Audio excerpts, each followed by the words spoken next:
Hi everybody, my name's Karen Willock. Welcome back to our YouTube channel. If you're joining us for the first time, welcome. There's lots of videos that we're doing and providing to support people living with active addiction and people living with people in early recovery from addiction. So today we're going to talk about our drug of choice. So we know the substance users' drug of choice is some substance, marijuana, benzos, fentanyl, methamphetamines, the list goes on. And I'm imagining, if you're like most of us, that you know a lot about those drugs. You know a lot about them. As a matter of fact, if a person wants to know about what alcoholics and addicts do or don't do or what they're up to, talk to a codependent, because we know a lot about the other person. Today, we want to kind of shift that for a minute, and we want to look at ourselves, because this is who I live with. And this life that we're living is not a dress rehearsal. This really is our life.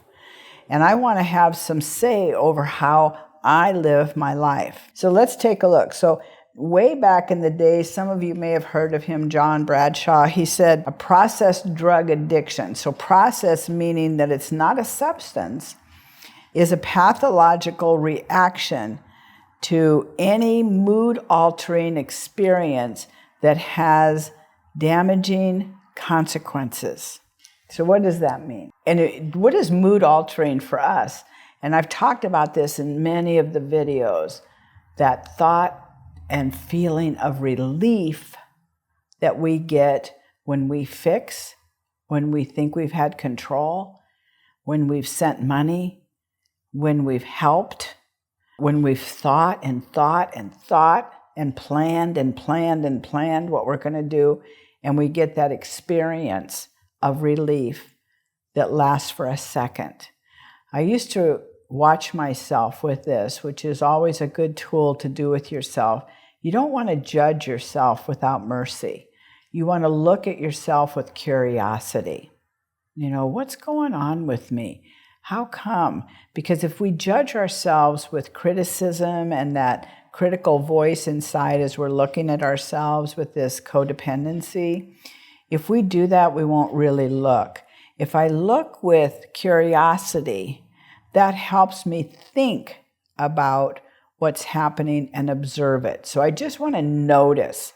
If I want to change something, I want to notice it first. So with this processed drug addiction, behind a lot of these patterns is this terror or fear that if I don't do this, they won't make it. They'll have a bad life. They won't be happy. They won't succeed. They'll get in trouble. They'll get beat up. They'll get hurt. We're like a heat-seeking missile with problems. You know, we see it on the horizon and we're attacking it before it's even fully developed. This isn't because we want to live in control and drama and fear and shame and blaming and gossiping and complying and with toxic guilt and anger and managing our image. It's not because we want to, it's because it's how we've learned to survive. So we develop these patterns sometimes way back in childhood of trying to please people. You've heard that term, people pleaser. When we say yes, when we mean no, when we do something we don't want to do because we're afraid. We don't even consciously think this. We're afraid somebody will leave if we don't, or they won't like us, or they won't be happy with us. So some of these processed drugs of choice, if you just start noticing when they happen. So we get so used to resonating at a very high level of stress.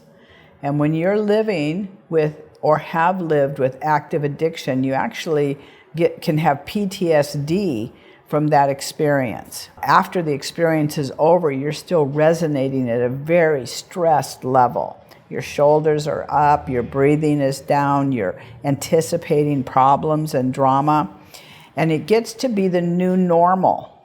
That's what's normal for you. It's not what you want. It's what you've been living with, and it becomes the new normal. And we want to dial that one down. We want to dial that stress level down. I remember one time early in my recovery with my codependency, I was sitting at home and waiting for my partner to get home, and I'm sitting there and I thought, what am I feeling?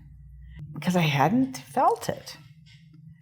And I'd been doing a lot of work, learning how to calm my own limbic system down, what was my business, not my business, not asking a million questions, not digging, not texting 24/7. And what I realized I was experiencing was contentment. Now, I was in my 60s and experiencing being content for the first time. That is what codependency does to us. It takes away our ability to be at ease. Think about the word disease is dis-ease. And recovery is to be at ease, to be able to be at ease with myself. So a list of some of these drugs of choice for us are control, drama, fear, shame. Oh my God, what did I do wrong? What didn't I do? What didn't I say? What I should have said, what I shouldn't have said. Blaming them, blaming ourselves, blaming the other person. Gossip. Boy, I'll tell you, this is a big one in families. And it's a big thing with codependence, because instead of talking to the person that I'm the object of my affection, so to speak, the person that I'm focused on, my drug addict or alcoholic, instead of talking to them, I go build my team with other people. Or I talk about this kid with this kid. Gossip is a horrible, painful thing that happens in families. And one of the things I do is my boundary is I don't talk about people who aren't in the room. So I'm not going to talk to this kid about this kid, or that kid about that kid, or this staff person with this staff person. Now, am I perfect? No. But is that my target? Absolutely. If you set some targets for yourself, you're more likely to hit them than not. Self-pity is the other one. Why me? Why my kid? Why is this happening in our family? There's a lot of judgment about addiction, forgetting that it is a brain disease, forgetting that there's a diagnosis for it. We have another video that talks about the DSM-5 diagnosis for addiction. That's valuable information, but it is a brain disease. To get validation that there really is something wrong with us, that there's a reason I'm doing everything I'm doing, and having that come from within me instead of me holding my breath waiting for it from you. Guilt is a big one with codependence. Actually, everybody. I don't think many of these things are just for us. I think they fit a lot of life situations. So there's two types of guilt.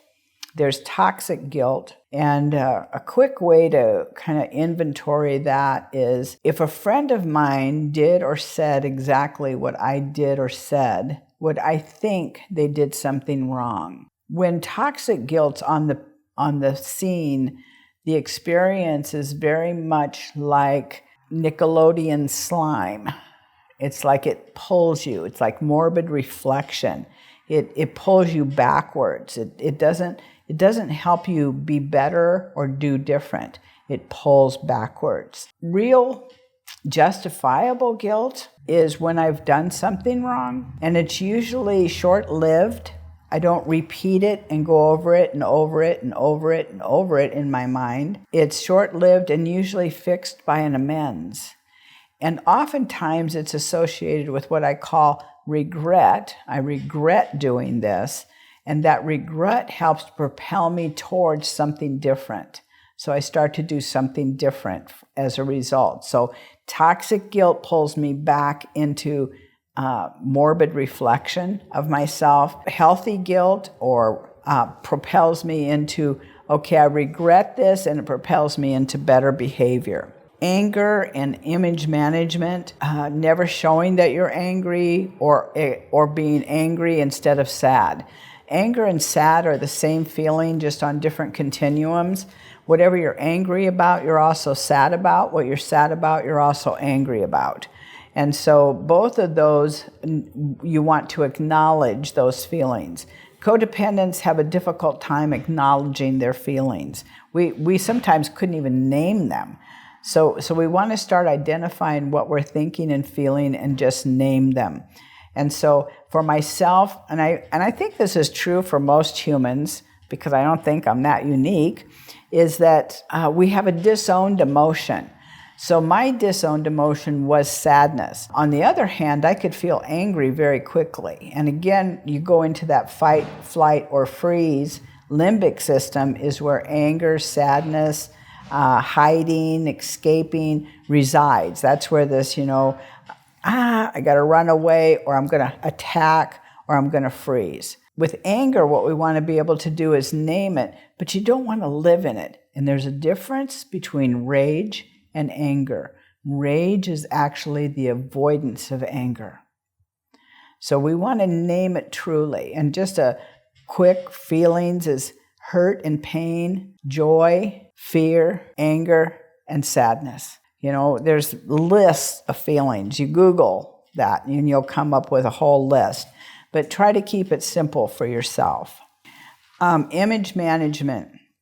So we try to make sure that we look good to others. Again, this is where that people-pleasing can come in. We can even lie to achieve that. Lie to others about what's going on, or lie to our friends, lie to our loved ones. Another one is compliance. This is a big one for us codependents. This is how this shows up. We will go along with something, go along, people please, maybe procrastinate, people please, I should say something, but I'm not going to, until we explode. And then we come with this whole big bag of anger and behaviors that are troublesome. And we act out, and then we're guilty, and it starts this whole shame cycle all over again. So remembering that codependency is the chronic abandonment of self.